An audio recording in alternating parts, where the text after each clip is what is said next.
Welcome in to House of Horns. My name is Victor Corona, aka Victor Producer, and joining me as always is Gilbert Manzano, who does it for Sports Illustrated MMQB. Gilbert, we have a great matchup this week between the Detroit Lions and the Los Angeles Rams.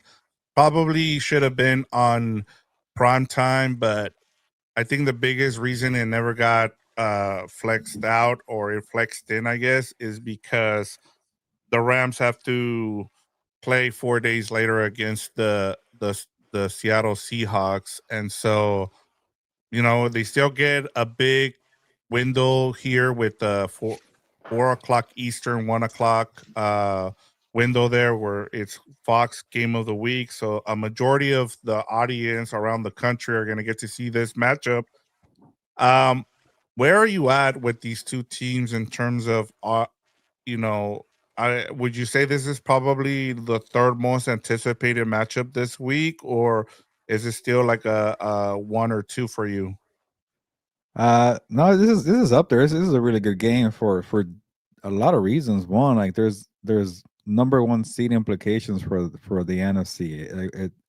It's not the Lions, but it's for the Rams. But on the other side, for the Lions, they need this for their playoff hopes. Like, yeah, I know we're trying to cook the Chiefs already, and rightfully so. But a second big surprise would be if you don't get Detroit in the playoffs. But they're right there. They beat Dallas, and you know they're trying to hang on. I think another loss could really set them back. So this is gonna be a desperate game for Detroit.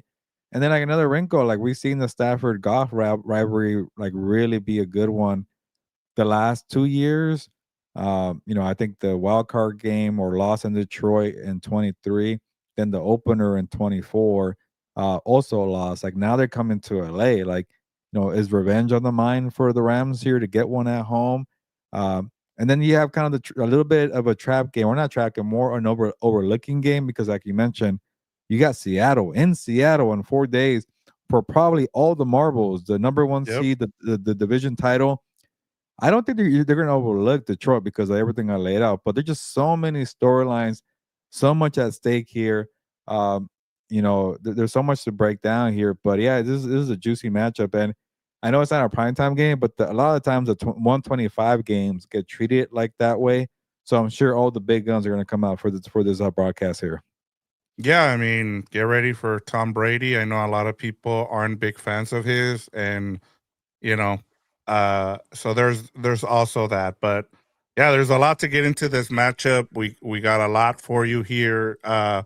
We have the latest news and notes plus storylines for both teams going into this matchup. Lastly, we'll do our game predictions before we get into our game preview, Gilbert, do you have an engagement question for our viewers and listeners? I do, but I see a bunch of comments here that already have given me a bunch of answers here. So Yeah, we what even is have it? scores already, so this is All pretty right, cool to see. So, yeah. welcome to everybody here. Willie Bowen, AMS, CMDR Carney, I guess. James Wheelock, Jesse Siles, uh, PM Rossetti. So good to have everybody on here. Awesome. Continue to let us know what are your, go ahead. Sorry, I'm over here. Yeah, it's okay. People are excited about this matchup. So, what are the keys to victory for the Rams over the Detroit Lions? Like I mentioned, they're the ones now hosting the game. The last few games have been in Detroit, so to do it at SoFi Stadium, and I think the last time that occurred was when Goff was like operating like a 1-7 team in Detroit. So it might have been a minute unless I forgot one, but the last time they came to SoFi, Goff and the Lions were not ready to be a winning team. So it's been a minute. But yeah, let me know. Is it to put pressure on Goff? Is it to keep running the football with Blake Corum and Kyron Williams? Is it, hey, let's go to the Puka Nakua show? Is it, stopping Hutchison? There's a lot, and people in the comments have already given me ideas. So there are so many ways we could go with this matchup here. It's an intriguing one here. And yeah, probably two of the best offenses in the NFL are going to go at it too. And we got Carney, he says, please, I go by Carney, please. So good to see you on there. And then we got the worm from Greetings from Wet and Stormy Seattle. He's not in Wisconsin. Oh, Did you move or are you just on vacation or visiting Seattle, Washington? Let us know the worm, or well, maybe he's they're early for the game. yeah. Maybe he's there for that game against on Thursday night. He's already ready to go. Yeah, it's gonna be like what? It's not even like it's like almost a week away. That Seattle game is 8 days from now, and then they got that freaking Detroit game on Sunday. There's gonna be these two back-to-back games are gonna be monster games.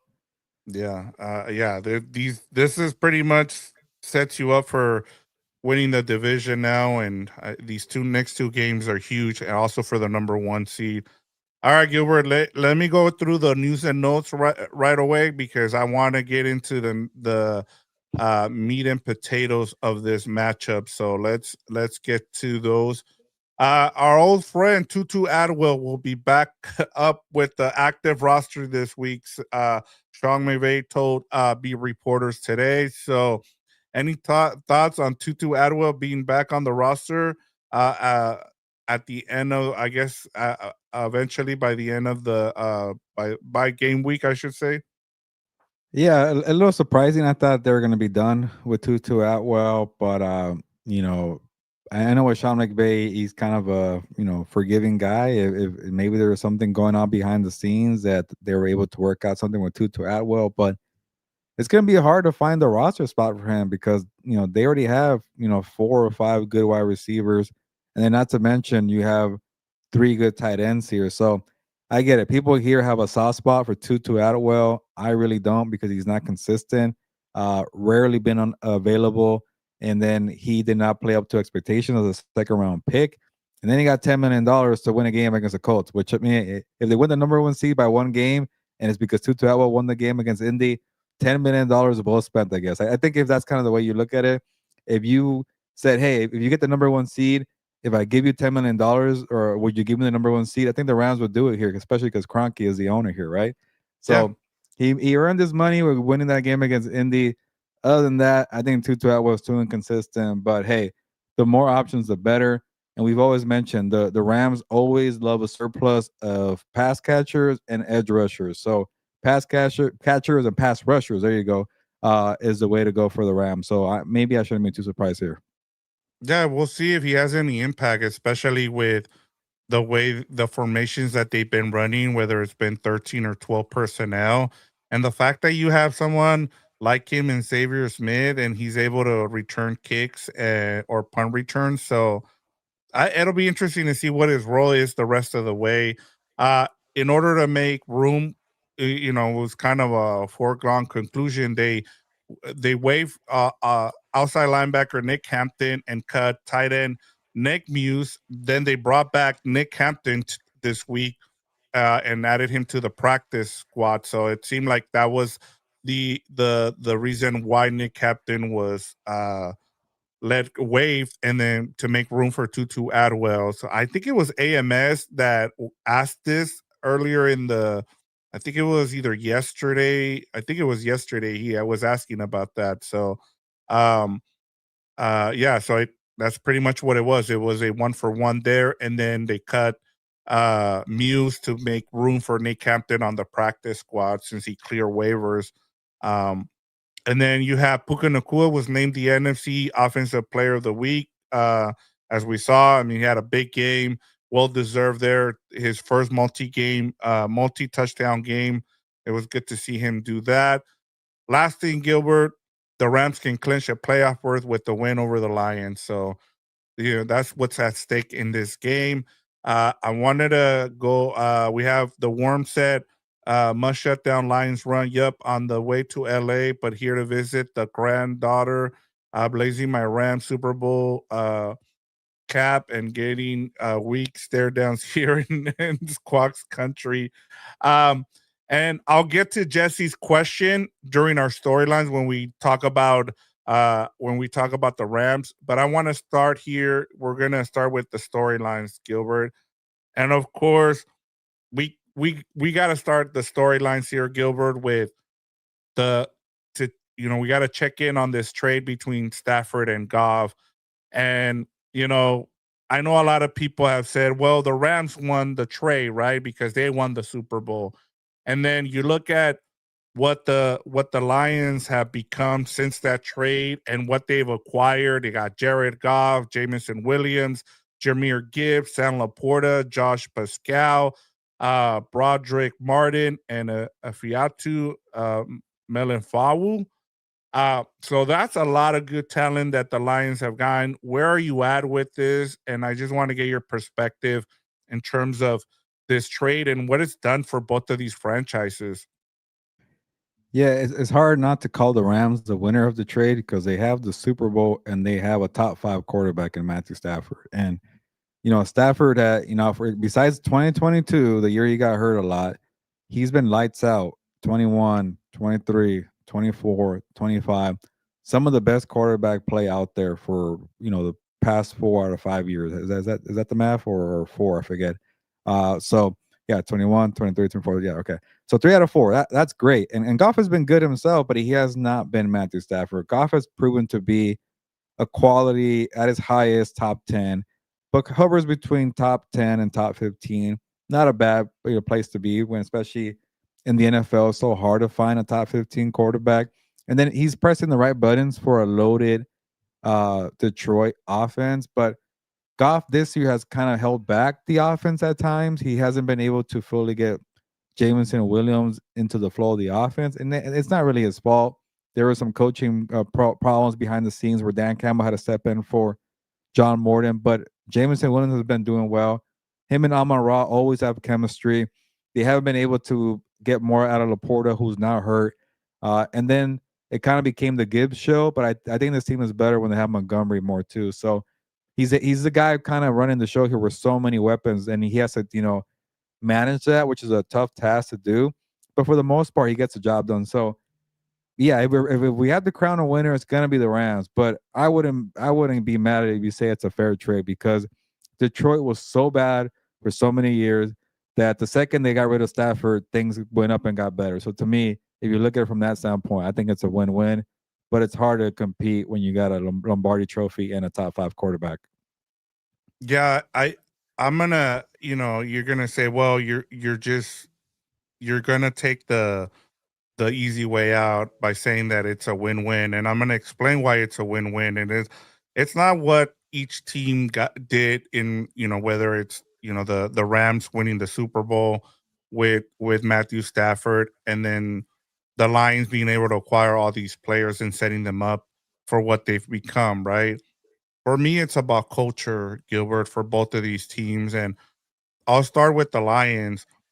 Before this trade, where we would see the Lions as one of the worst organizations for a long time. Like what Stafford had to endure there for a long time was really bad. Like to the point where people were like, I don't see him as a Hall of Fame quarterback just because he's just padding up stats on a bad team, right? And so for the longest, it was they had a terrible defense, which they probably still do, but there was no culture there. Dan Campbell came in, they brought in the GM from the Rams, and they've been able to change the way people think of the Lions now. Like for the past 4 years now, everybody sees them like as a legit Super Bowl contender every year. That was something you didn't see from the Lions. The last time I remember people thinking about the Lions in that way was when they had Barry Sanders, and that was in the 90s, Gilbert. So it took them about a good 20 years to change what people thought of as what people used to think of with when it came to the Lions. So for me, that's a reason why they won. Why I think they've been a winner in this. And then for the Rams, they won the Super Bowl, yes. But I talked about culture, and I think having someone like Sean McVay being able to run what they've been able to. We talked about how important it is for the Rams to how they've been able to build their team. Like we all said, well, they went and they built this team at the beginning when they won the Super Bowl. They went all in and they said F them picks, right? And then we asked, well, what happens now? And because they had Matthew Stafford there, it allowed them to be able to rebuild on quickly, and they've been able to do so because they hit on their draft picks. They've overpaid on their offense, but they've been able to build their defense through the draft. And even though they weren't drafting with because they gave up those first round picks and some of them in the second round as well, it also changed their culture. It also allowed them to say, hey, we can build a championship club through the draft. And I think one more thing, too, is the fact that it gave the city of LA a football team that they can rely on, right? Like the fact that they won the championship, it put a lot more people here in LA like, hey, we should be supporters of the Rams because we have a championship team. And the fact that you have someone like McVay leading the team, it helps a lot. So for me, it was a win-win, like where it helped both of them, but it was because of the culture that it led to.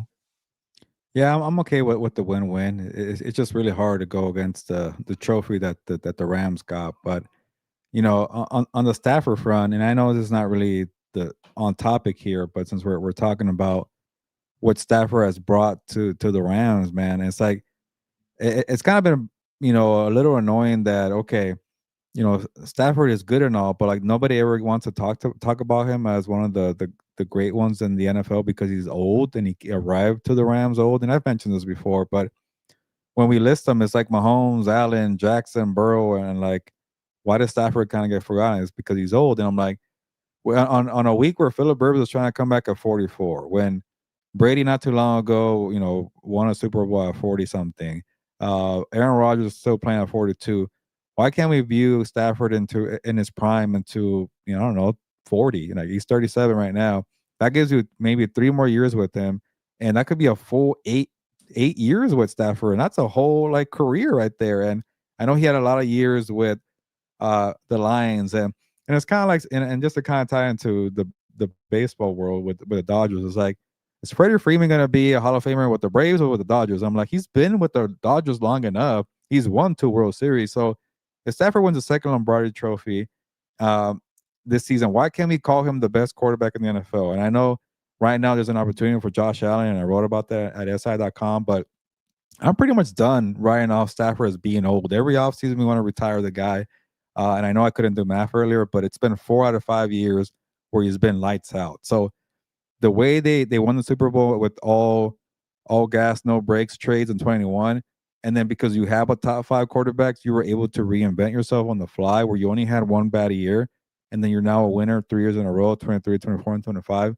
I think to me it says a whole lot about what they got in Stafford after they gave up all those draft picks. And it's funny, they're kind of making up for it because after being the Epton Picks team, they're gonna get two next year because of what Atlanta did. So it's kind of just coming back around for them. So to me, it's hard to argue against that when it comes to this breakdown of this trade of Goff and Stafford. Yeah, and to kind of move on here to the Ram side of things in terms of the storylines, I want to bring up the question here from Jesse, where he says, "Question: Does the Rams go 2-0 the next week? Does that lock up the Oh yeah, MVP for Stafford?" I think so, and I yeah. think part of this is yes, because we just talked about the fact that he's going to be in prime time, right? You're going to have this game where the majority of the country is going to be able to see this game. Then you're on Thursday night, you're in prime time. Then the following week against Atlanta, you're also on prime time. So I think the next 3 weeks locks up the MVP for Stafford, especially if they go 3-0. They seal the number one seed. I think that's going to be huge. But talking about Stafford, and what you just said too, Gilbert, is I said it last season, and I still feel that way. Is that to me, he's already a Hall of Fame player, but I thought the only thing that was missing from his resume was being a top five MVP candidate because he wasn't that until now.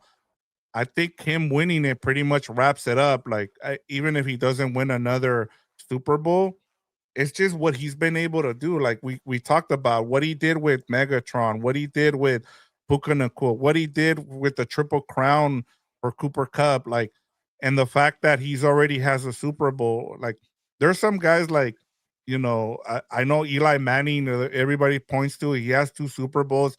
He should have been in the Hall of Fame. No, not when you've been a 500 career, winning percentage. Like you have to be at least one of the top quarterbacks. And like you said, like ever since he's joined the Rams, he's been in the conversation as a top 10 quarterback. And I feel like he's kind of not gotten the love just because other guys like Mahomes and Josh Allen and Lamar Jackson and all those guys have kind of, taken up the space. But now you have an opportunity where all those guys aren't doing well this season. This is your opportunity to, hey, like we talked about 40-year-old quarterbacks and how what a strange season it's been this year. You have Philip Rivers at 44 coming out of retirement, but you still have, one of the guys that a lot of these young quarterbacks look up to is Stafford. And so this is his time to shine. And, you just saw his one of his best friend with the Dodgers win a World Series again. So I'm sure he wants to return the favor.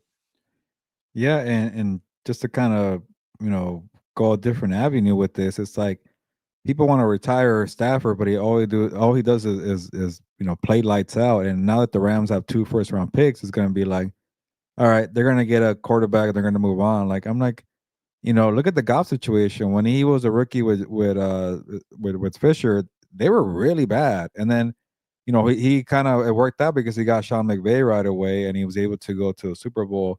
I want to say in his third season, but he was still growing in that phase, and you know that's why Stafford got. I mean, sorry, McVay got so frustrated that he traded Goff. But what I'm trying to say is like there's no harm in drafting, I don't know, Fernando Mendoza or the kid from Oregon, I don't know, or the kid from Alabama, and making them wait 3 years while Stafford is done. To me, until Stafford shows some kind of decline, I want that guy on my team. Goff is great and all, but right now Stafford is playing better.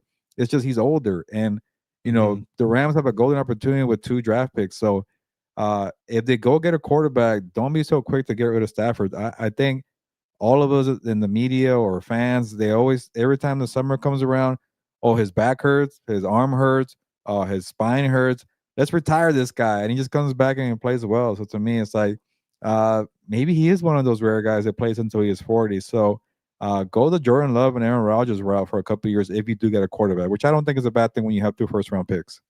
Yeah, and that's the great thing is that he's able to, you know, it allows the Rams to have plenty of options. They can go get a lineman, they can go get cornerback help. Like they can do whatever they want with those 2 first-round picks now because they're well set up. So maybe even trade back and get even more picks, continue to build because you're going to have to pay some of these guys eventually, like we've talked about, whether it's Puka, whether it's Covey Turner, like all these guys are going to eventually get paid. And, you know, you got to supplement with draft picks. So as long as you keep hitting on your draft picks, you can pay some of these guys. And, that's part of it. That's why you want as many draft picks and as many chances to be able to hit on draft picks.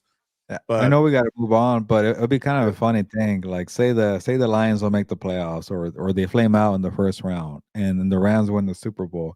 Would they trade them back to Detroit and then, like, you know what? Yeah, we'll give you a first round pick because we're so close to winning the Super Bowl. We just need an upgrade over Goff. Like, it would be very interesting actually, because I don't know. It's kind of like LeBron going back to Cleveland. I kind of want to see it. If that scenario occurs where the Rams are done with the 2 Super Bowls, they want to get younger, they want to get something for Stafford. It will be very interesting. yeah, I just wonder if he would be done by then. Like he's just say, Yeah, I that's don't true. really want to get traded. Like this is where I kind of want to end my career and then go from there. But you never know. I mean, we've seen crazy stuff. So I one thing with the NFL, never say never. And a great Yeah, example of that is Philip Rivers this week. So it's yeah. crazy that you mentioned that because we've seen around. We always see this right where you have that 1 day retirement where they retire as a certain team. And you have Philip Rivers who retired with the Chargers. So does he take that back now? Do the Chargers feel like, hey, what the hell? Like you already retire as a Charger. Why are you coming out of retirement? Like, And they had to wait are they gonna five have years to do for the that. 1 day thing again? They waited 5 years because they thought that there's a chance he want because he kept saying, "I want to come back, I want to come back." So they waited 5 years, and then they finally do it, and he still comes back, which is weird. It's like I said, you just never know. All right, let's get to keys to a Rams win. We have a lot of good comments on here in terms of you know, how they go about winning. Let me go over some of these here. And let me get to a question before we start. It's from AMS. It says, "Do the Rams win the division if we beat the Lions and the Seahawks and the Colts beat, or the Colts beat the Seahawks?" And the answer is no, because you. I think you can win the division if you beat both the Lions and the Seahawks, and the Colts beat the Seahawks. That Well, makes one, that's not sense going to to you? happen. AMS. I don't think the Colts are going to beat the Seahawks. But Oh, no. hey, crazy things have happened. But I don't think so because they're right now they have the same record. And if they beat them, that would be one better. And then if they lose to the Seahawks, that would be two. But I think there's still two more games. Actually, I think so because Yep. there's two more to go. And then if they lose both, if they tie, they already got the They have the tiebreaker. So tiebreaker. maybe you're right, AMS. It's kind of doing the hard math in my head, but that's a lot to happen in the next 2 weeks here. Yeah, they just, if you win the next two games, you're in good position. We'll just say that and go from there. In terms of some of the keys here from the people, AMS says we need to get sacks. Burst and Turners are the key. Mike Armenta says pressure Goff and get him opt-in. He will revert back to being Goff. We knew this last year in LA. We knew this when his last year in LA. I love this one from Cardi. Says Rams fans should wear ghost costumes when the Rams play in Seattle. I thought that was pretty funny. Mike Armenta says my concern is the Rams secondary. They must clamp down on the receivers. The Worm says if the Rams hold Montgomery and Gibbs and don't allow explosive runs, I think they'll be okay. Willie Bowen says Williams and Corum aren't slouches in the Rams backfield, horns up. And Mr. Darkman says it's going to be a shootout. I think we can both say that that's going to be the case. And the Worm also says bust through their line and smash Goff a couple of times early, and he'll stay squarely. And then Daniel Calderon Lions run game is definitely going to test us. So, yeah, there we go. All right, Gilbert. What are your keys here? Let's start off offensively. What do you got for us? Yeah, you might hear the baby crying, so sorry about Mm. that. For the Rams offensively, is that what you said, Vic? Sorry. Yeah, the keys to a Rams win offensively. What would you like to see here for the Yeah, I Rams? think the big one is ball control. I know that maybe that's not the right thing to say for a high scoring game. And then also you're facing a terrible Lions defense. Let's call it what it is. Even Hutchinson's kind of been so lately, but they haven't been good defensively. You could light up this entire defense. So, but do you want to do that? Do you want to give more possessions or give the time of possession more to Detroit? They have just as many weapons, maybe probably more. Honestly, to be fair, I think they have more weapons there, or maybe not because the porters hurt. But regardless, they have a lot of weapons, and you want to keep going into a track meet to see who's the last man standing. I don't know. I think Detroit might win that type of race. I think they're more explosive. They're able to score faster, maybe is the right word to say. They have a burner like Jameson Williams. They don't really have that one with the Rams. Don't tell me Well, please don't tell me that. Uh, they're more side on the sideline, quick throws, more physical. You know, I think they have the recipe to hold the ball, and I'm not saying avoid the big plays and the touchdowns, but Devontae Adams has been more of a red zone threat. Puka Nacua is great, but he's not going to give you the 40-yard play because he's kind of a move the chains guy. And then we just saw like he had his first ever game with multiple touchdowns. So that's not how they win games at all. So yeah, maybe kind of play some keep away with Corum and Kyron, and then kind of pick your poison. Detroit, do you want to stop the first down on Puka Nacua or Devontae? There's just too many guys, and then you got the three tight ends too. So to me, go ahead and maybe go that route, but obviously don't take away points if you're scoring too fast. But yeah, ball control is probably the best way. You play the game on your own terms, is what I'm trying to say. Yeah, and that actually is a good point because, like you said, in terms of these two teams and their offenses, the Lions have the more explosive offense, right? Like they can score points right away. I think what you just said is true. Like when teams have beaten the Rams, it's because the other teams have kept the ball away from them. You look at the 49ers, they chewed up a lot of that first quarter. And before you knew it, the Rams were down and then they were trying to get back into it. If you're the Rams here, you have to score early and often, kind of like, and try to keep the ball away, like from the Lions on offense. And I would want to see it'll be interesting to see what Chris Shula, and we'll talk about that next with the defense. But offensively, I'm with you. You know, use Corum and use Kyron Williams in this game a lot more than we've seen them, because as we saw, one thing I forgot to mention, Gilbert, and I apologize. We've been really busy with the shows lately, and so I totally forgot about this. But did you see that Mike LaFleur was in charge of the play calling for the Cardinals game, and they had their best rushing performance of the year? I actually missed that. I didn't. That game was such a crappy game where Yeah, it wasn't because really he even. was sick, remember? So McVay was That's sick. right. Yeah. And Yeah. so Mike LaFleur was calling the plays, and he was in charge of the offense against the Cardinals because McVay didn't want to get everybody sick. And so it maybe I know it's gonna sound crazy, but maybe let Mike LaFleur call the game because they had, the best game we've seen rushing wise. So I just thought that was interesting. Just something to keep in mind.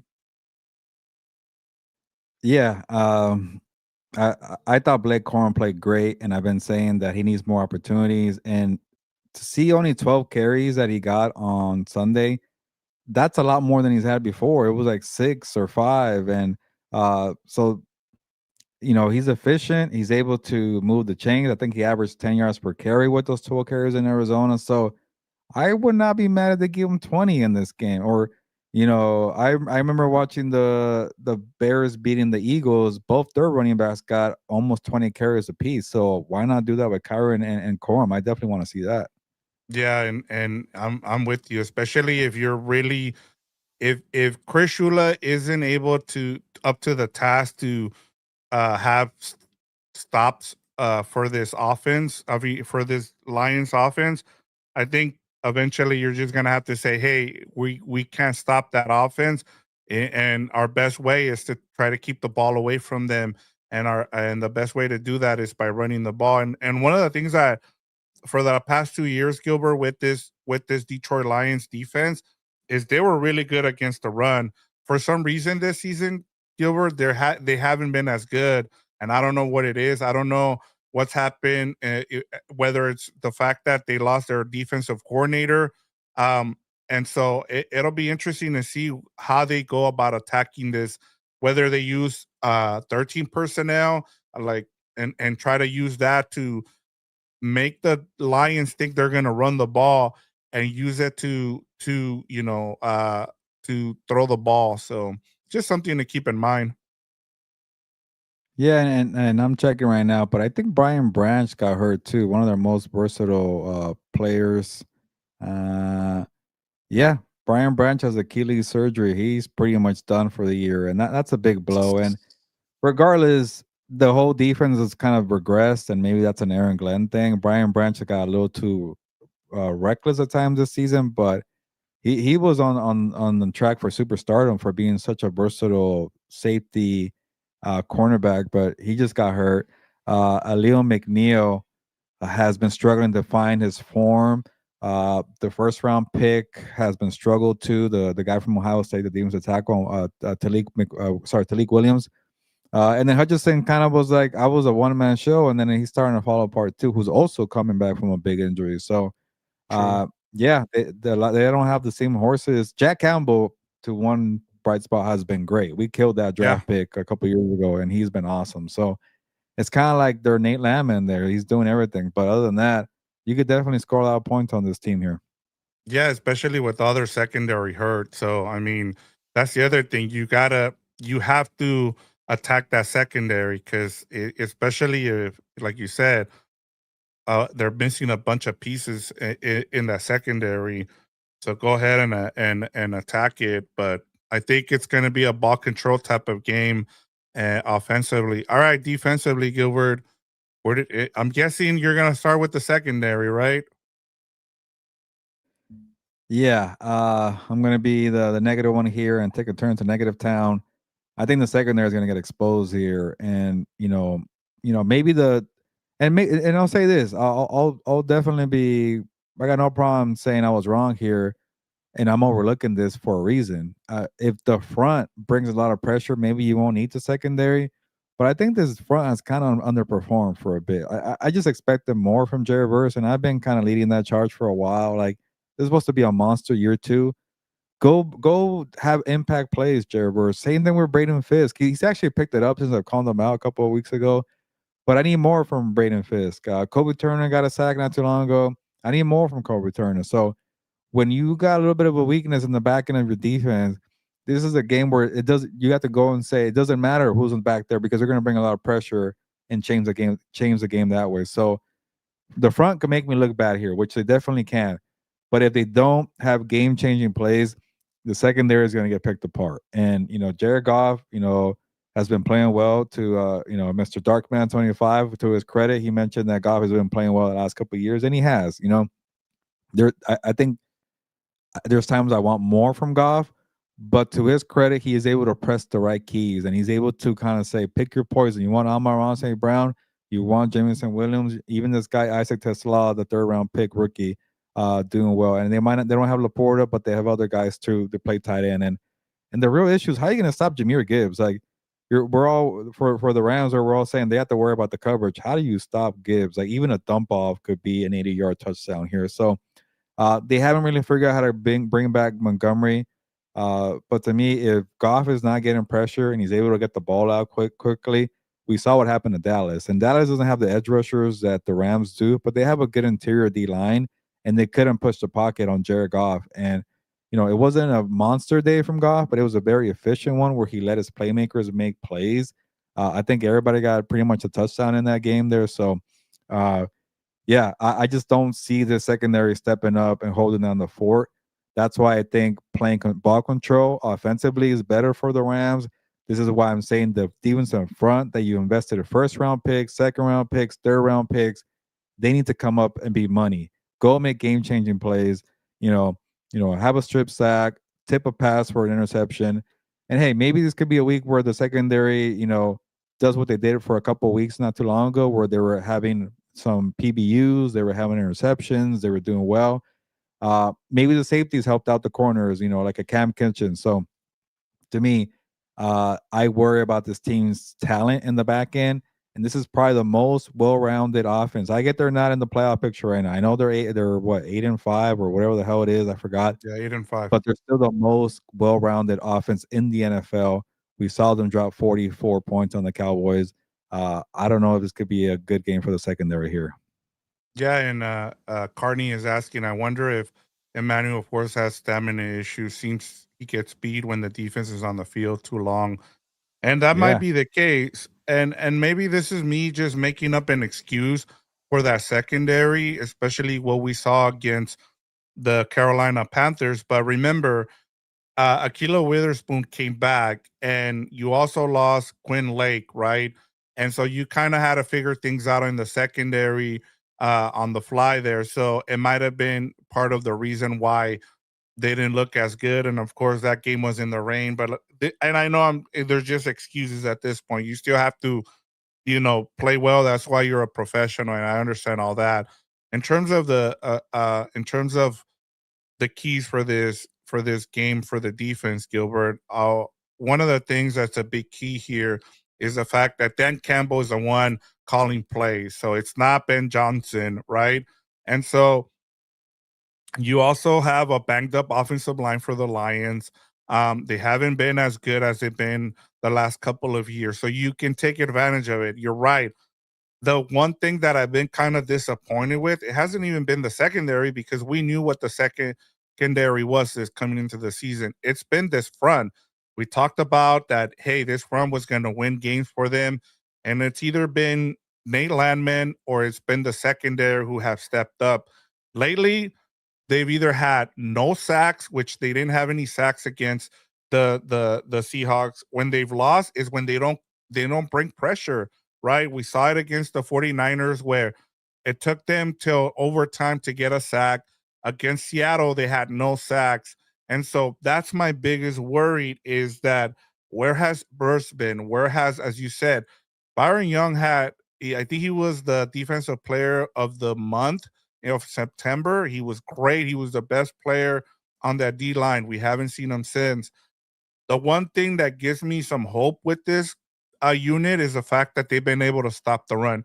Whenever they face the big running backs, whether it's been Saquon Barkley, Jonathan Taylor, they've been able to shut those guys down. And so, being able to see someone like Jameer Gibbs, I think tells me that maybe they can stop them. But then I look at that Panthers game and they just got gashed on the ground. Remember, they ran for like 140 yards, or maybe it was over 200 yards. I forget, but yeah, to me it comes down to this defensive line. They need to put pressure because when they've lost games is when they either had no sacks or one sack in overtime. So they're gonna have to they're gonna have to put the pressure. They need to step up. This needs to be a big Jared Verse, big Byron Young game because we see what happens with Jared Goff when you put pressure, especially up the middle.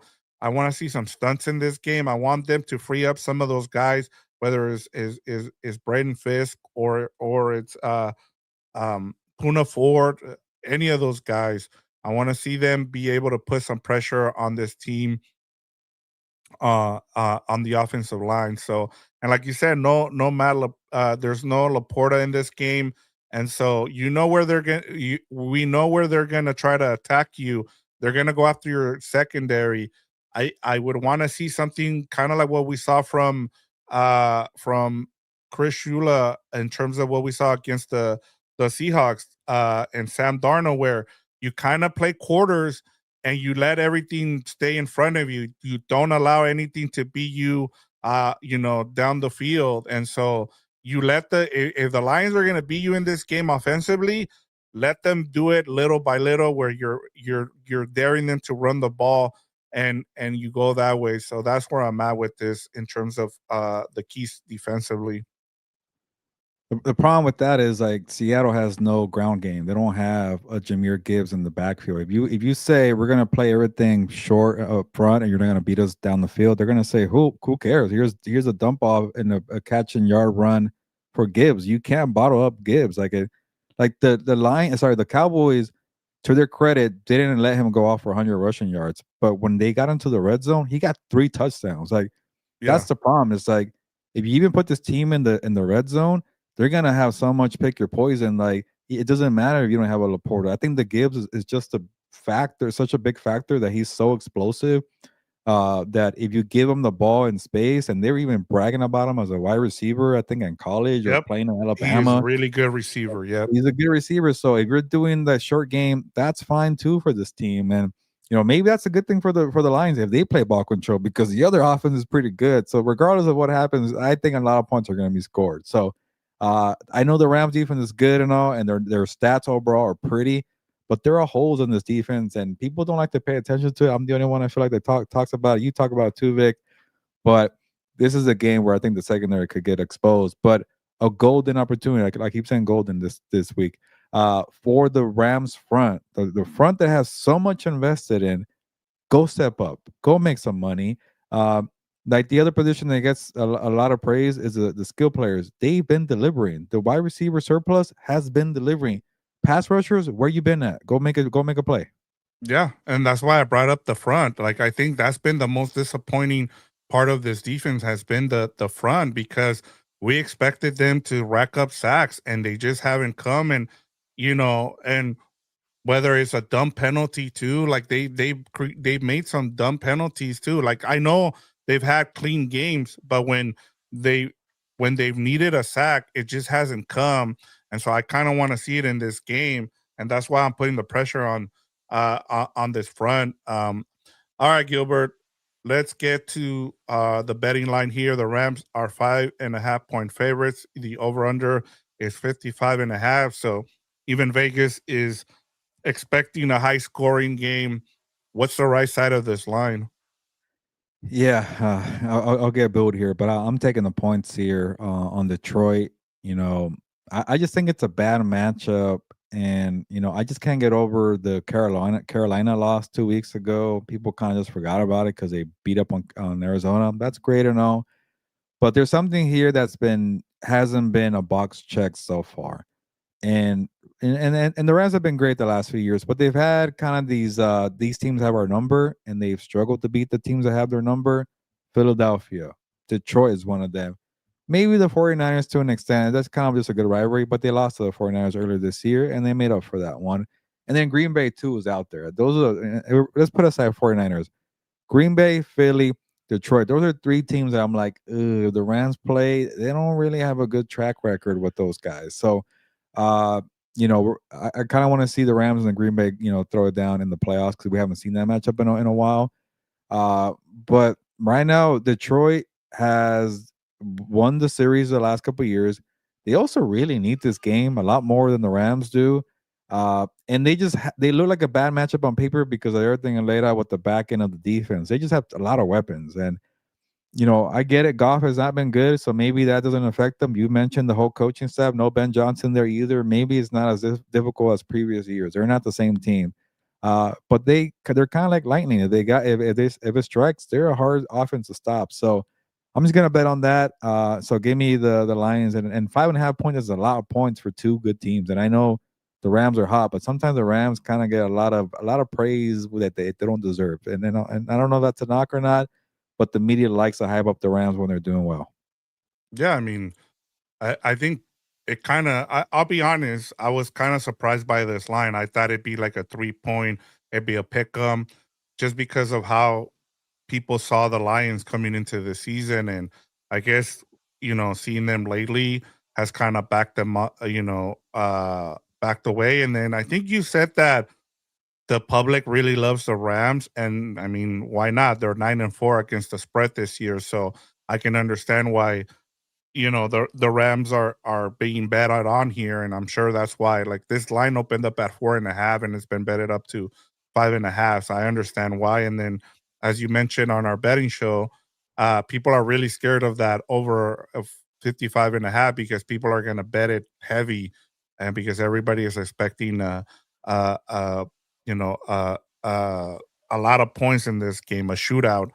And so I understand that. I just like I said, I like the Rams here by more than a touchdown here. So I'm gonna go with the Rams here in terms of the betting situation here. But yeah, I like your point there too. It could be a desperate Lions team that really needs this win, and they'll find a way to keep it close. But if you're like Michael Armenta, give us your score. He has it 35-31 before we give you Uh-huh. guys ours. Let me go through some of these that you have Jesse 35-21. You have Willie Bowen, Rams 42-10. So he's got it in a blowout. Let me see if I have any more scores here. That is it. So everybody likes either a close game or a blowout uh if you are Willie Bowen. All right, Gilbert, time for our prediction here. What do you got for us? What is your Yeah, game prediction for this game? it's going to be a really entertaining game. I think a lot of points are going to be scored. I'll say the Lions win here 38-35, close game. Dan Campbell finally goes for some field goals, and it helps him out here. So, and that's another aspect too. We'll see what Dan Campbell does here. Is he gonna go back to his aggressive ways, or lately he's been more conservative? That could be a wild card too here. So, I just think it's a bad matchup on paper, and they need this game a lot more. They're playing for their playoff lives here. So, I'll take Detroit 38-35. And then even like I know people don't want to hear that right now. Even if the Rams lose and the Seahawks beat the Colts, go into Seattle and beat them, and then you sweep the series. You got the same record. Then all you got to do is beat Atlanta and Arizona, and you still win the division title. So to me, a loss will not totally hurt them here. But I think Detroit just really needs this one, and they just have too many weapons. And and it goes back to the who has your number. The Seahawks, they get all the credit in the world, but they're not built the same way offensively as Detroit. So to me, I could definitely see the Rams losing and then winning in Seattle 4 days later. So maybe that could work out here. Yeah, and that's a good point about the fact that finally Dan Campbell has decided to settle for field goals when he was, I think he in 2 games, I think he was 0 for 10 going for it on fourth down. Yeah. Um, and so that it still doesn't change my mind here. And I talked about it on the betting show, and I'll talk about it here. Like you mentioned, McVay has, he this is a prove it game for him because, as you said, like Matt LaFleur has his number. Dan Campbell has his number. He's 0-2 against Dan Campbell. He hasn't he's what 0-3 against Nick Sirianni, or 0-4, whatever it is now. Um, and so he's kind of been on a little bit of a revenge tour. They should have won that game against the Eagles. He had a great game plan, but then in the second half, he just decided, hey, I'm going to run the ball, play conservatively. And then it bit him in the ass again. And I just don't think ever since then he's been more aggressive. They fixed their red zone offense, as you mentioned, with Devontae Adams. I just think he's gonna be McVay's gonna be aggressive here. I have them beating them like somewhere. It's going to be one of those games where it's like 40-28, something like that, where they win by Wow. double digits. I just think McVay is tired of the fact that people keep calling him out about his game management, about the fact that he keeps getting beat by the same dudes. He's eventually has to win one of these games just to prove people wrong. Like the fact, and people are right to call him out, and the fact that he hasn't been able to beat Matt LaFleur, he hasn't been able to beat Nick Sirianni. This is your chance to exercise one of those demons and beat Dan Campbell. Like, how is it that Dan Campbell, who's supposed to be like, we have respect for Dan Campbell, but a lot, the perception is that he's a meathead, and he's also calling the offense. If you lose to a guy he just took over play calling, and he outplay calls you here, it's gonna look bad on him. Like, I just think he has to go out there and he's gonna flip it on Dan Campbell. He's gonna be aggressive because he knows what he needs here. And so these next 2 games are huge. And it also, Gilbert, one of the things we've talked about, and this will be my last thing I say about this, is he wants that bye week at week 18. He wants to not play none of his starters in week 18. If you win the next 3 games, you have a chance to do that. You beat the Lions, the Seahawks, and the Falcons. You can rest your starters against the Cardinals, and that's a meaningless game. So for him, I think that's important. That way, he doesn't have to worry about, hey, do I need to sit my starters or not? He wants to sit his starters, and that gives you 2 weeks to prepare for, get the bye week as the number 1 seed, and so you get 2 extra weeks to prepare whoever your opponent's going to be in the playoffs. Yeah, and the only problem is that they're actually in the mix for the number 1 seed. So if you lose one more in week 18, you might have to play your starters because all he cares about is rest. And if you get the number 1 Yep. seed, you're guaranteed rest. You don't want to have 2 weeks off too. So, but yeah, that'll be something to cross down the line. But yeah, it's a good point by you. All right, Gilbert, that is it for this. You know, great. We went back and forth in terms of some of the, storylines, and then some of the keys here for this Rams and Lions a week. Usually we get a bunch of Lions fans on here, but I guess they're kind of staying away now for some reason. I don't know what's been going on, but it's good to see though that the Ram fans are on here. We got Carney on here, we got Michael Armenta, we got Jesse, the Worm, AMS, Willie Bowen, uh, PM Rossetti. So, and then James Wheelock as well. So great to see everybody here in the comments giving us their keys to the game and their scores as well. So a big matchup here. We'll see what happens. We got one more here. What's up, compas? He says Rams 34, Lions 23. So another double digit win there from another person commenting here from Master Lex there. So Yeah. yeah, Gilbert, it's time for us to go.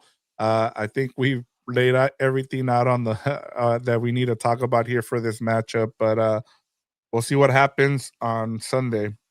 Yeah, it's gonna be an intriguing matchup. 125 Rams versus Lions. I guess you could call it part three, since both teams are good now. So it's gonna be a very fascinating matchup here. But let's get out of here. Enjoy Thursday night football, I guess. Buccaneers, Falcons, and then obviously we'll get to all the games on Sunday. So on that note, Well, nos Rams vamos. fans are going to be watching that game. That just makes Falcons draft pick. Oh yeah. Remember? Yeah, I forgot. Yeah, got root for the Buccaneers in that game. So, and I can't wait for the Monday night game against the Falcons, where they can actually make their pick better by beating the Falcons. So that'll be interesting. But on that note, ya nos vamos, pues, vámonos.